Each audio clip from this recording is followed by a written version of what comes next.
Right. So this is also equally exciting session. So I mean I've known Deshpande probably the last 2-3 decades. When I joined IJDR,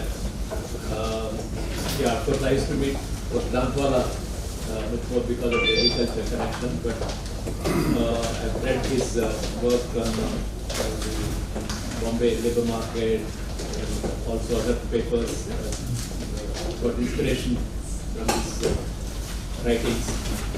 And also another connection is ISLE, the Society of Labour Economics, where we used to meet in the conferences. And also I should tell about the Food for Work program. So we used to meet in Alak Sharma's house. Alak Sharma is the director of Institute for Human Development and also editor of this Indian Journal of Agriculture, Labour Economics. So that time, so Mrs. Sharma and Alak Sharma's wife used to do food. Then Alak Sharma used to ask her to go through the papers and IJLIC papers and all. So that's why I called it Food for Work program. So Deshpande also used to work for that sometimes. So, but as I said, this on personal level is a source of inspiration for all of us, and I bet it's a lot better. So we'll start with Professor Dilip Najne. We'll start the felicitation function.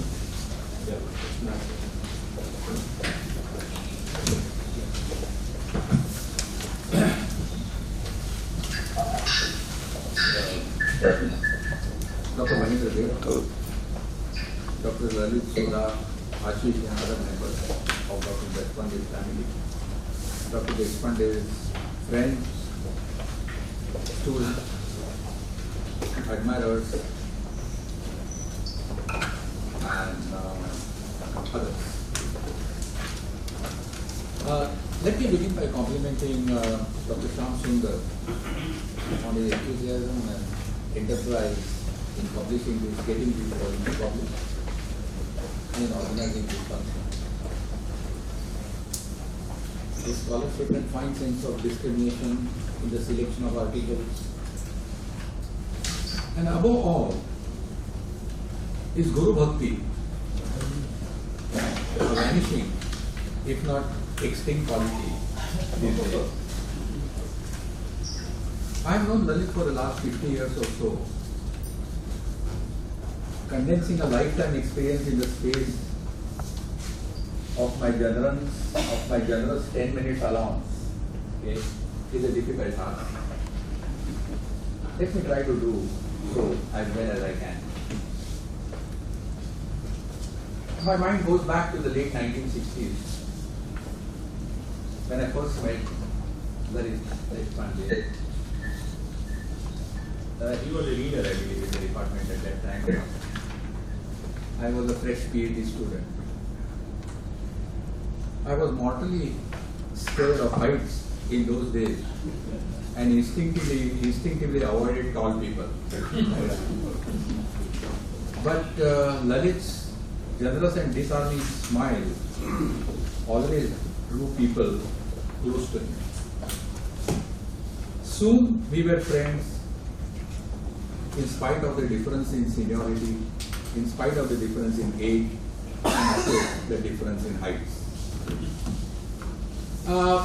I have written a personal note, okay, because when Shyam Sundar approached me to write some kind of a review, I said I can't give a review of his work because this is hardly my area. And but I can try to give a review of my acquaintance and my friendship with him over the 5 or 6 decades. Now, in that review, I've written, okay, that Lalit, in my opinion, had what is called as a liberal, or what Gustave Flaubert, the French writer, had called as a sentimental education. And in my opinion, there were three cardinal principles which ruled his life. A strong sense of nationalism, not nationalism in the sense that it is being used nowadays, okay, but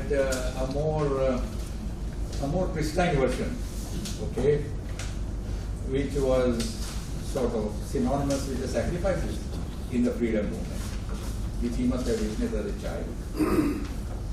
The second cardinal principle was the romantic idealism in the manner of Tolstoy and Mahatma Gandhi. And finally, an attraction towards socialist ideals, which, however, fell short of a full commitment to Marxist principle. In short, the Nehruvian philosophy of democratic socialism and constitutional secularism accorded well with such an approach to economic and social problems. However, unlike several of his contemporaries, whom the decades of the 70s and 80s brought disillusionment and disenchantment with the Nehruvian ideals, Lalit remains steadfast in his commitment to them. Though in recent years, I think this commitment has been tempered by a recognition that there is a respective sphere of influence and a respective sphere in which both the state and market can play an effective role in cooperation. For all of us who spent a large part of our lives in the UDE, that is the University Department of Economics, I know today it is called by some other name, but I will insist on calling it as a department. The department was not regarded so much as a place of work as a second home. Exciting intellectual work was being done there, and our professors were contributing actively to academic journals as well as to the making of policy. I can only mention Professor Brahmanand, Lakdawala, Kanta Randive, Sanjay Sara, Krishna and Ranganath Bharadwaj, Shiv K. Nath, Ashok Rudra, Vatsala Mukherjee, and of course Chandra Deshpande's father, S.S. Deshpande, and many others. All of these lent an academic glamour to the south wing of the colonial edifice of the old Mumbai University. Lalit's career as an academic flourished in this encouraging atmosphere. Now, what he did, I tried very briefly to summarize my own understanding of what he did in labor economics in this personal note, and I will not repeat it here. But I must say, one fact which stands out very clearly is that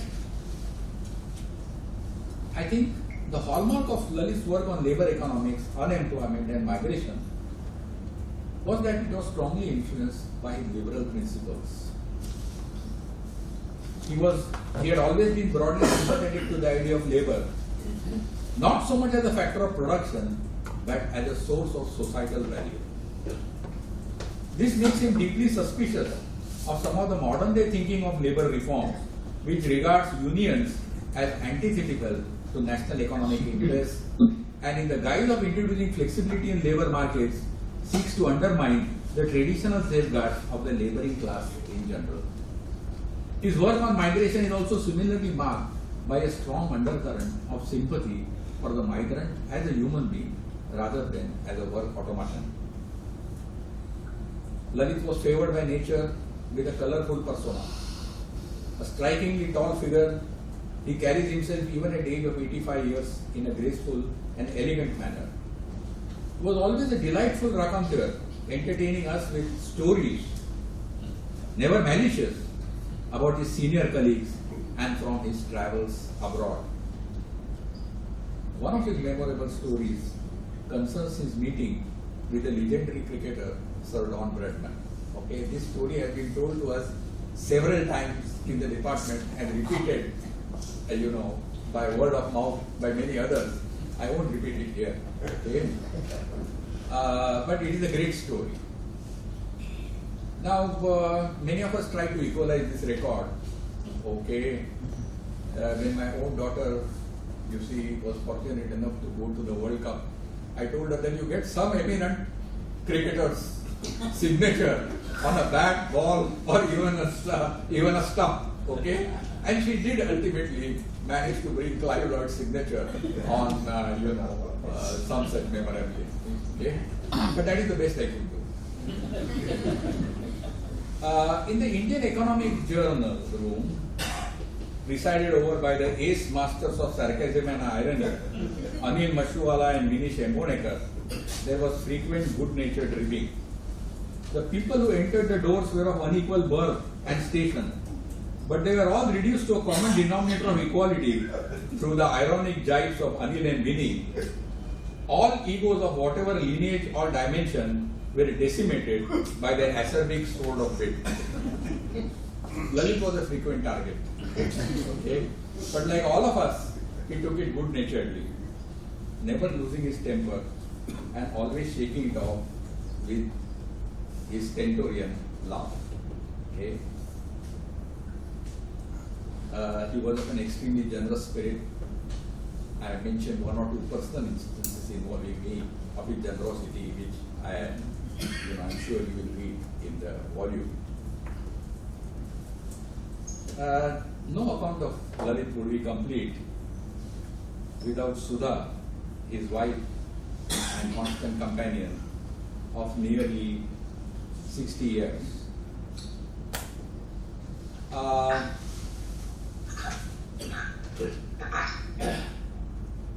have noticed that most men look miserable in the presence of their wives. Lalit Deshpande was an exception to this rule. He positively beamed radiant in the presence of his wife. This perennial togetherness had its adverse consequences too. Lalit had to forfeit the pleasure of the many men's only jokes that freely circulated in the department of the 1970s. I must mention that apart from their deep interest in academics, Lalit and Sudha shared a common passion for music. As a matter of fact, many of you may not know that Sudha was an accomplished singer whose songs were regularly broadcast on All India Radio in the 1950s and 60s. Okay? Those of their friends like me who were invited for dinner at their place can bear testimony to another great talent of Sudha, her brilliant cooking, which made a dinner invitation to their place an occasion to look forward to with gastronomic anticipation. The economics virus, so strong in Lalit and Sudha, somehow bypassed their two sons, Abhay and Ashish, who have most sensibly turned to physics and medicine respectively, predictably and unsurprisingly achieving great success in their respective fields. But viruses are not easily got rid of. I am told that their grandson, it appears, has been struck and struck badly. In economics. Let me conclude this brief personal note by conveying my heartiest felicitations to Lalit on all his achievements and on a life lived according to the best prescriptions of all the holy scriptures in the world. I wish him and Sudha many more years of academic fulfillment, of family bliss, and above all, of radiant health. Thank you very much. Thank you, Mr. Nachman. Your experience in beauty and you used to tell us some other also Brahmananda Nobel Prize story also. So I request now Professor Vikas to take.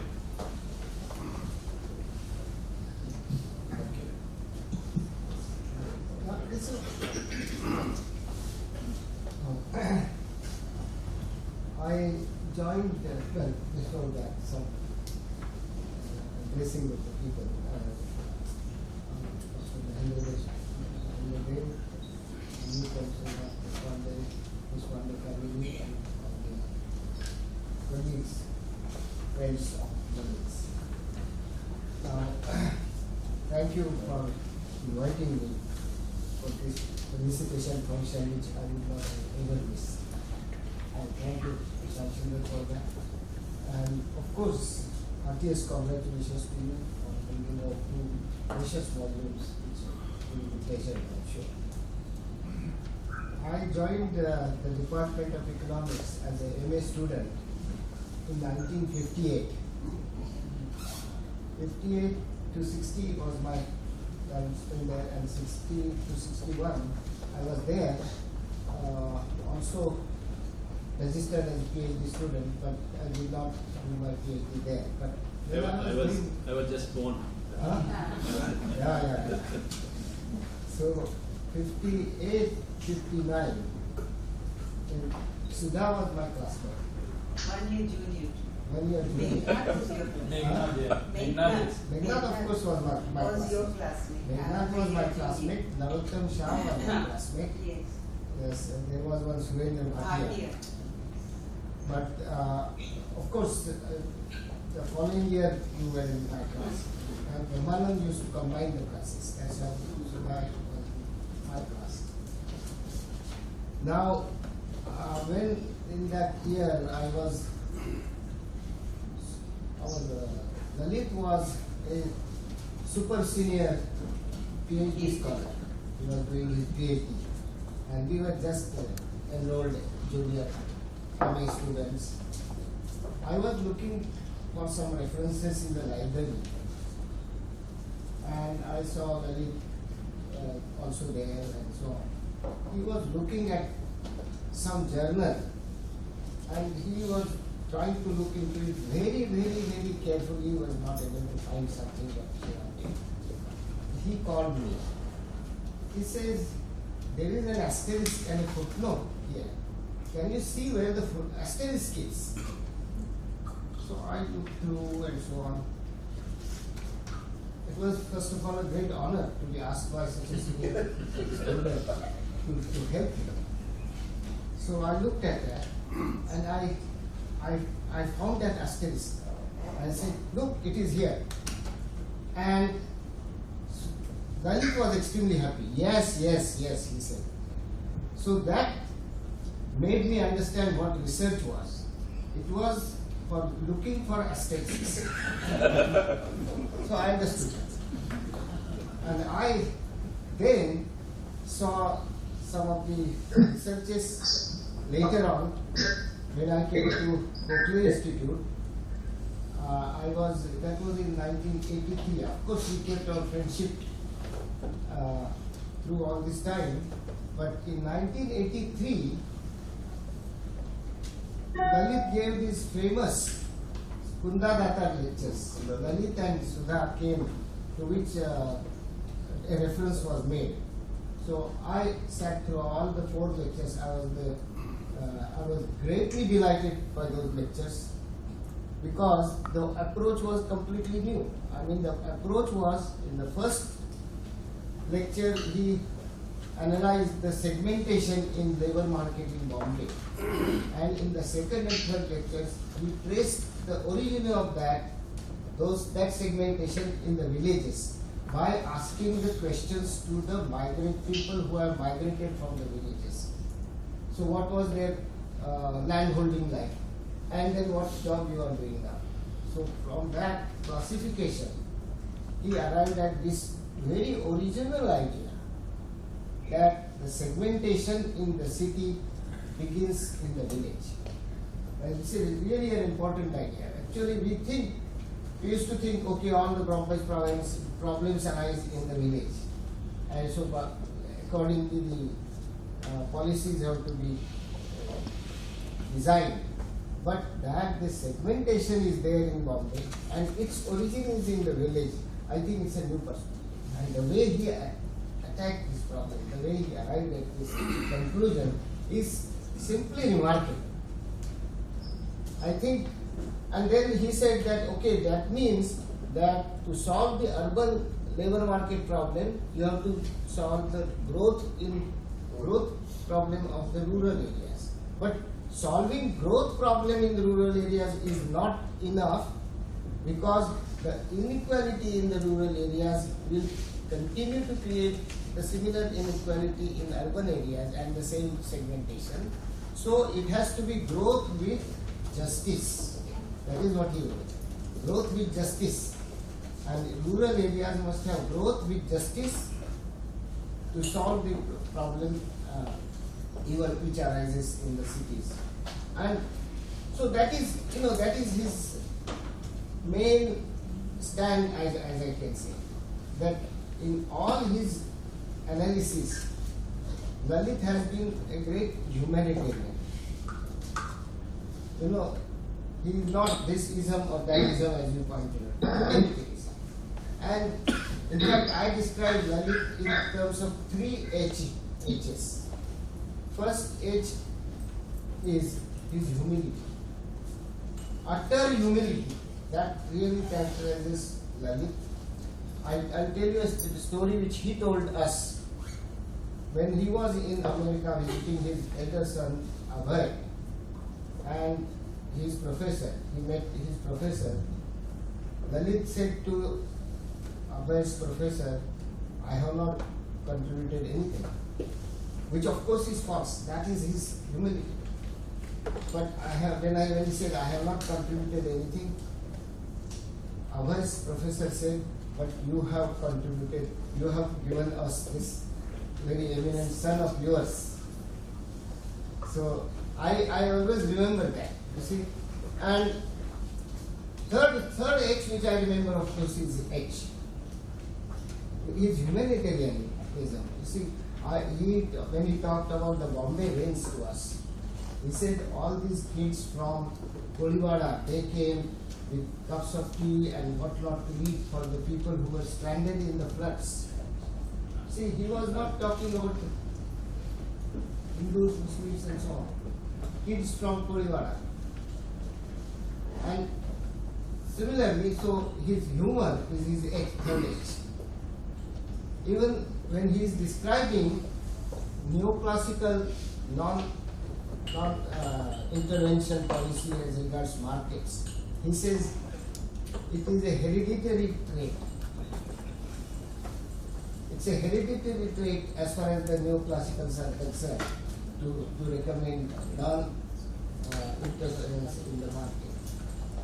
His work, later work, which is in fact a part of the same work, really, this Sundar lectures, were also about Bombay city, but one type of its analysis.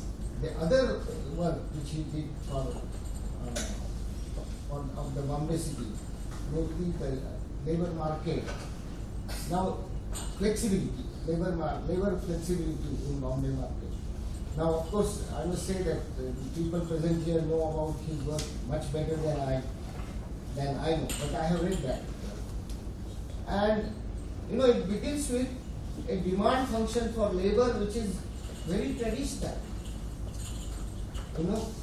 With value added influencing demand for employment and wages influencing it negatively.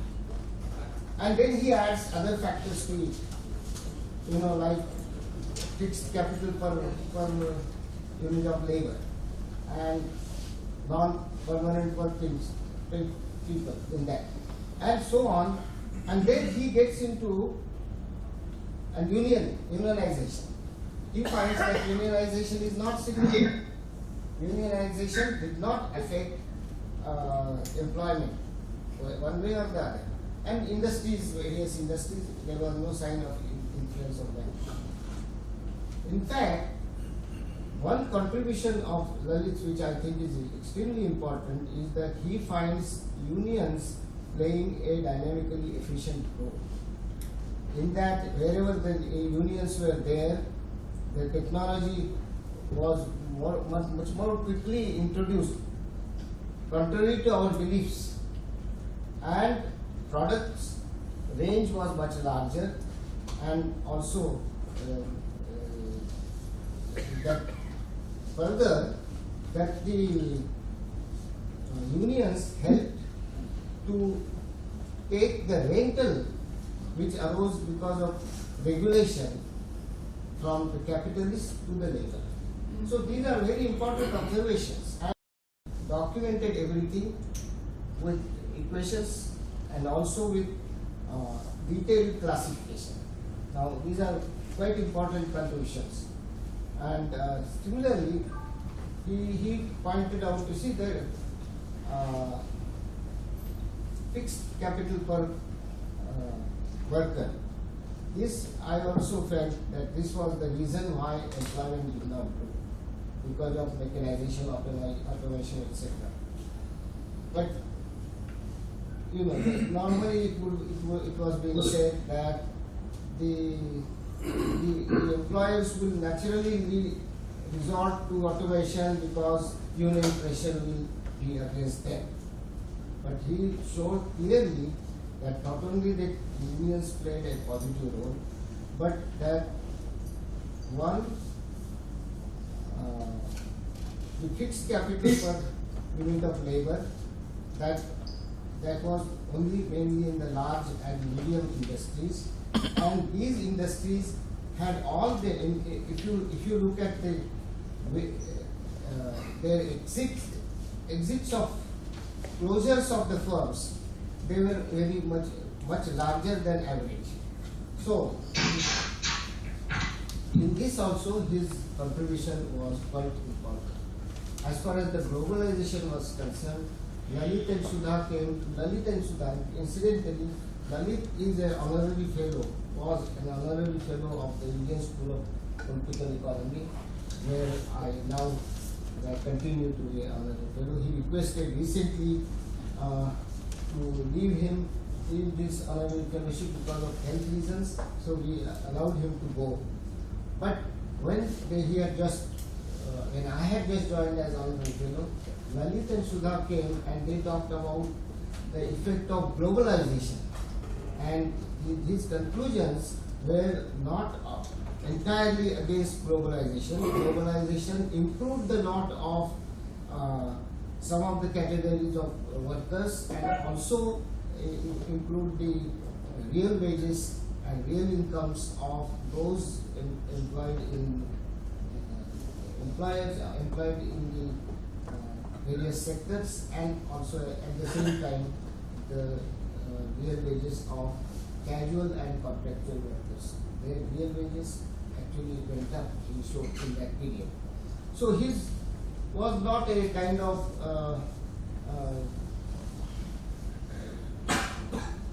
position which was opinionated. Always his position used to be backed based on data and very careful analysis of data. So I am really happy to be here when Lalit is being felicitated. See, one quality of Lalit is everybody thinks that he is closest to Lalit and Sudha. And so I also feel that I am very close to Lalit, and I am happy to be here. And I wish him 2 more H's, health and happiness in future. To him and the rest of you. Thank you, Professor Chitre. Now, Mr. Rajiv Dubey.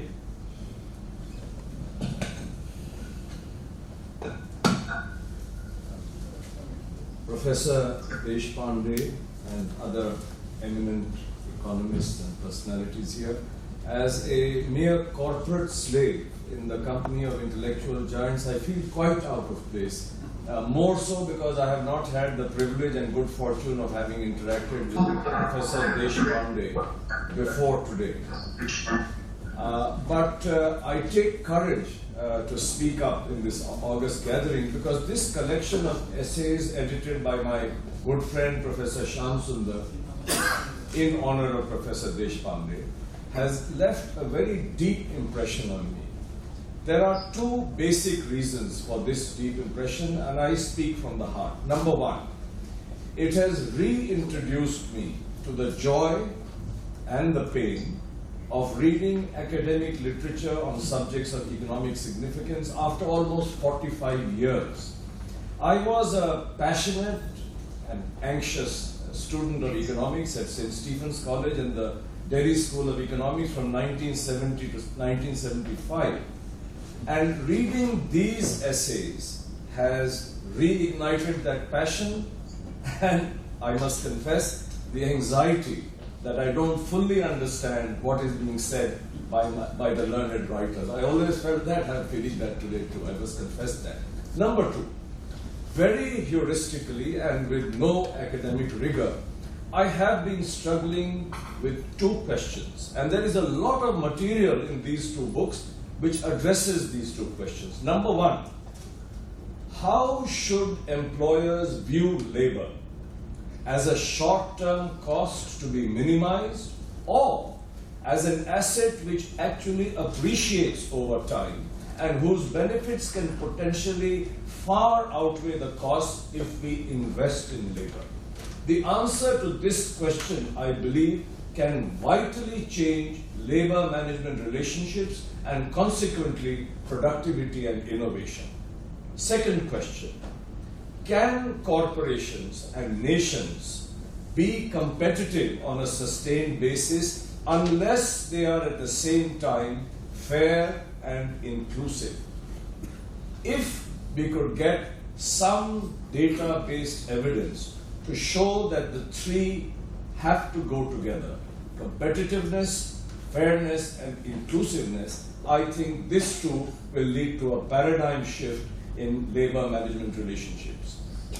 As I look around me and I watch the forces of disruption power the perennial gale of creative destruction, the importance of labor and labor ecosystems emerges as one of the critical factors to which popular debate and conversation, especially in the corporate world, does not give enough attention, except for short periods of time when a Maruti Manesar violence happens. We talk about it and then we forget about it. As a business practitioner and a member of the governing body of the ILO, it was fascinating for me to read the academic view on issues which I grapple with on a daily basis. Issues of informalization and precarious work, flexibilities or the lack of it in the job market, depending on which side you're seeing things from, the impact of technology, globalization, demographics, and migration on current and the future of work, the workplace and workers, questions of skills and competencies, social protection, and above all, the availability of work and employment. The human aspects of the platform and gig economies, the battle for workers' rights, jobless growth, and various other dynamics of the labor ecosystem. All these are woven together in a fascinating tapestry by Professor Shyamsundar. These essays both raise questions and answer some, but what they do above all is to give insights and provoke further thought on issues that, in my opinion, will be critical to the future of the world and mankind in the years ahead. So thank you, Professor Deshpande and Professor Shyamsundar, for giving me the opportunity to be part of this historic event this evening. Good luck and God bless. Thank you, Dubey. Now I request Professor Vibhuti Patel. Yeah. Thank you, sir. In 5 minutes, I think what I can say is that on 3 aspects I would like to highlight. First of all, thank the organizers. Yeah. For giving me this opportunity to speak about my right. I got to know Professor L.K. Deshpande because of Dr. A.R. Desai, who was my political guru, and he used to conduct study circles on Marxism in Baroda twice a year. And when I decided to come to Mumbai, to leave Baroda for good, because we had Hindu-Muslim marriage, my husband is a Muslim, it was difficult to survive in the city of Baroda. When I came here, he took me, very first day of my arrival in Mumbai, he took me to Dr. L.K. Deshpande, and he said that you can do your thesis, PhD thesis with me. That was the time my involvement was in the trade union movement in Baroda. I had seen massive rationalization, mechanization, retrenchment of labor. During emergency, ours was the only union. When I came to Bombay, I started working with the Railway Union and Dock Workers Union. Again, rationalization, automation, lot of mechanization, everywhere happening. Labor redundancy was happening in the Railway Union for the first time. Like, it was undergoing dieselification and electrification. Again, worldwide conditionality. But there, it is in that context I wanted to focus on labor processes and labor relations and also preserve army of labor. And we used to have very animated discussion because it's 77 to 83. That was the time like when Bombay historic strike also of textile workers, we were involved in solidarity work. Industrial relations bill had come up. And he always brought me back to what about your thesis? Okay, your involvement is fine. Once he tried to also re-register me, then I became very serious. And I developed fear for him. I communicated with him only through President Shasha and S.V. Punarikar. They were like representing my case. Second aspect is that of Professor Deshpande as a human being. I'm highly impressed that Professor Deshpande and Dr. Sudha Deshpande worked together, they did their field work together. So many times when I went to his unit, he was there. They authored books together. We used to have, like, he introduced me to his whole segmentation theory. He asked me to read Coca-Cola and Nikuladatta Memorial Lectures copy he gave. And about flexible labor, my views were very different. We just saw that flexibilization always ended up in redundancy of the marginalized. By then, I was very, very active in the feminist movement. So the question of gender became very important, and how the feminization in the dual economy, where all the informal sector, what one saw in Dharavi and Mumbai, was Kurla and all those labor concentration camps. So about that also was discussing. He also said that one should read literature on one employment program, and also his thesis on Bombay labor market. The whole intricacies of that I got to know of. Our discussions of that period always help me. Now they are guiding me also. Like when we see dormitory mode of production in Gujarat, the success of Gujarat experiment, where the workers from 14, 15 states are staying in the industrial zone. They are staying there, they are drinking there, they are working for 12 hours, and they are watching their respective TV channels, ZTV, Gujarati ZTV, Korea, ZTV, Bengali. No fear of union, workers are divided, they have their own cook, they get their own food, no interaction takes place, and how the super profit comes out. We just this week only the book on Surat industrial labor has come out. So I think the insights I got about the segmentation, I think most important is the segmentation, whether it's based on language or province or caste, class, gender, and even religion. So that was very, very helpful. Another thing that he's very, very kind nature, as you said. Like I produced my PhD thesis and baby at the same time. So whenever I went to read my, like, he insisted on reading line by line each chapter. So first round we had of reading each chapter line by line of a draft. So that means I had 7 sittings for reading my draft and 7 sittings for final version. So 14 times I went to the department. My brother would be walking in a foyer with my baby. Every time baby cried, he said, no, baby is crying. Some baby is crying. I said, it's my daughter. He said, go. First meet her and then come back. So I think that each time I went, like, people were so scared of their guide, but I said, he always gave me a cup of coffee. So we had a nice session. And I have continued that even as a PhD supervisor. I insist that all my PhD students, I just have produced 15 students, a PhD student, but they we do line by line reading, even whether they are bureaucrat or from industry or from academia. I think these are some of the good practices one learned, how conscientious you are as a teacher that came out. So it's a very refined human being, both of them, and their children are also, I see in India, they are very active. So my heartfelt felicitations and also best wishes for your future sojourn.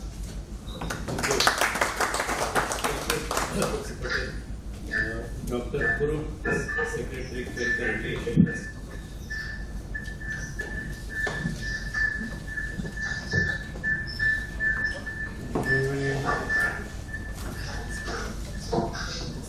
I have come here to pay respect to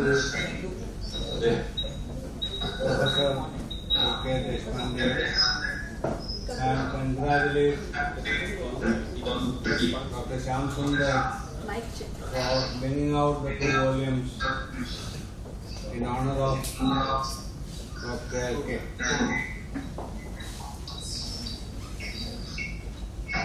I was his student and did my doctorate on informal sector. But before that, actually I wanted to do doctorate in public finance because I did my graduation and post-graduation while working in the income tax department.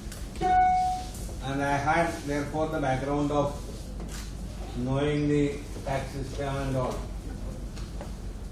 And UGC had selected me that year for the PhD fellowship. But by the time I was working as a lecturer in a college, who said that we cannot relieve you, though I got the fellowship for 2 years. So I could not do PhD. Then since I was working in Ulhasnagar,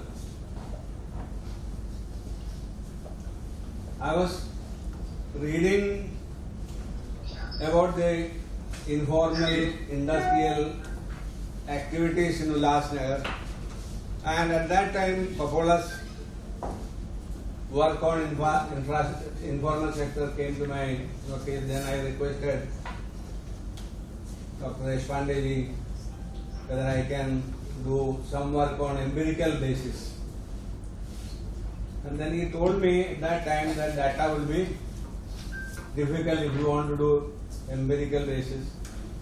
But then I could connect with the Andhra Pradesh there and could collect data. I was traveling from Ulhasnagar to Mumbai Kalina after my lectures. Then he would tell me, you don't come all the way every day. Whenever a chapter is ready, then only you come. Which means Dr. Deshpande, who was a professor without professorial arrogance, it was humility personified. He will always accommodate his students, and since I was a teacher in a college, he would not treat me as a student of his PhD student, he will treat me as a teacher, as a colleague. And this is something that you will not find in other professors. So I could complete my PhD as part-time within 3.5 years, which was my word I gave to him. And then I became a principal of a college. So I went out of the informal sector, work, research, and concentrated on education.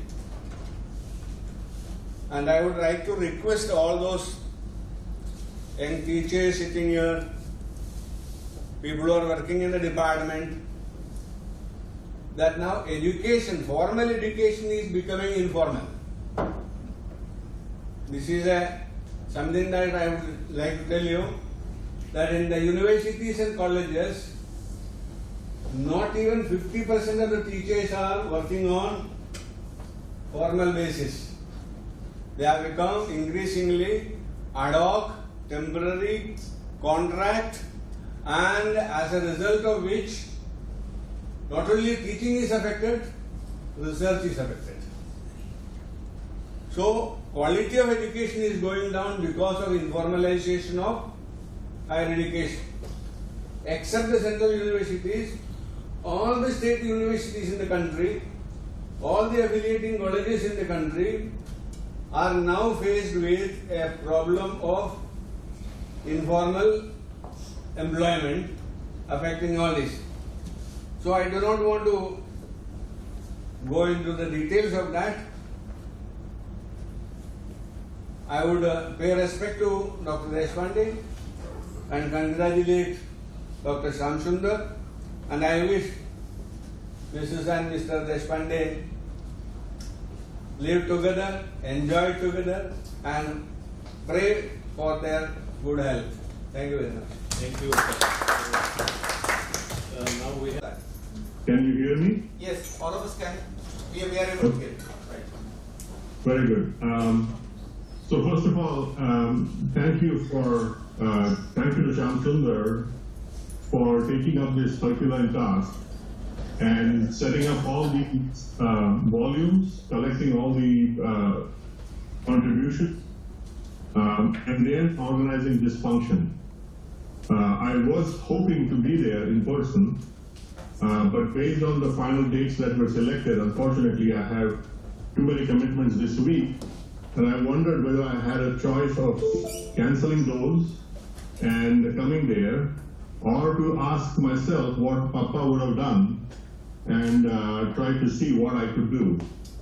I decided finally that I will keep those promises here and instead come to India next week, and then we will have a personal celebration of this event. I didn't prepare too many written statements about this. Shamsundar sent me the volumes 1 and 2 about a week ago, and I was very impressed, of course, by the contributions, of course, but at the same time, the dedication that all of you have shown to Papa's work and Amma's work. One thing that immediately came to mind was of a recent request that I received to get a CV.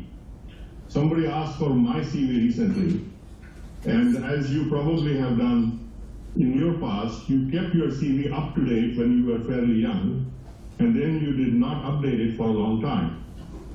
So I could see what difficult task Arnav would have gone through to compile such an impressive CV.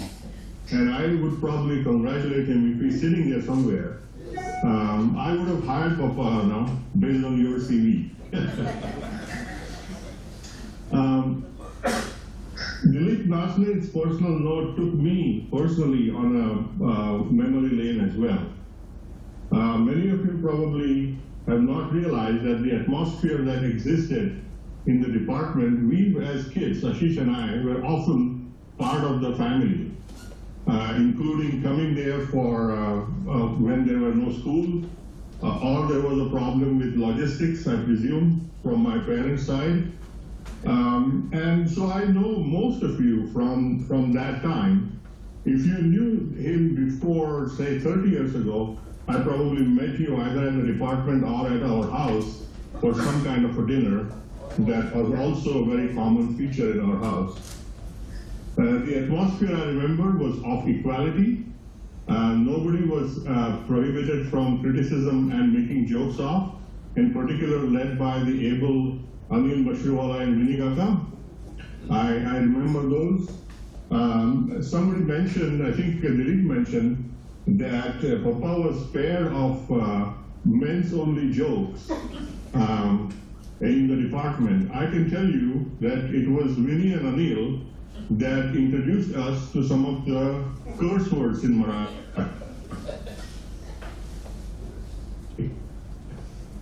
That, but through them we learned them. The no hierarchy part of the department percolated very effectively at home as well. I don't know of any people of my generation, of 50, 55 years old. I don't remember any of my school mates, friends, calling their father particularly with what Marathi we call, say, array. That was very unusual, and I didn't notice it until much later. I didn't appreciate it even much later. So that equality that many of you have mentioned, the closeness that you feel for my father, is only natural.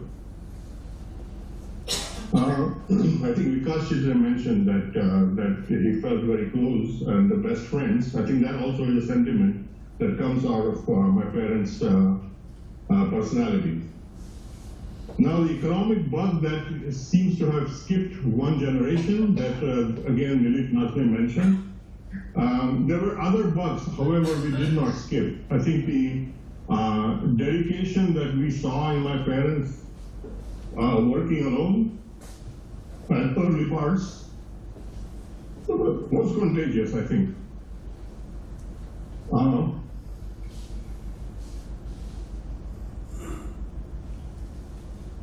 That, I think, hopefully will continue, and I try to do that with my kids. I know Ashish does that, and we try to do that with our academic family as well. At the university where I work, we have the same kind of activity with students and postdocs in our group, and I always feel when they are together that some part of that has come from the activities at the economics department that we experience.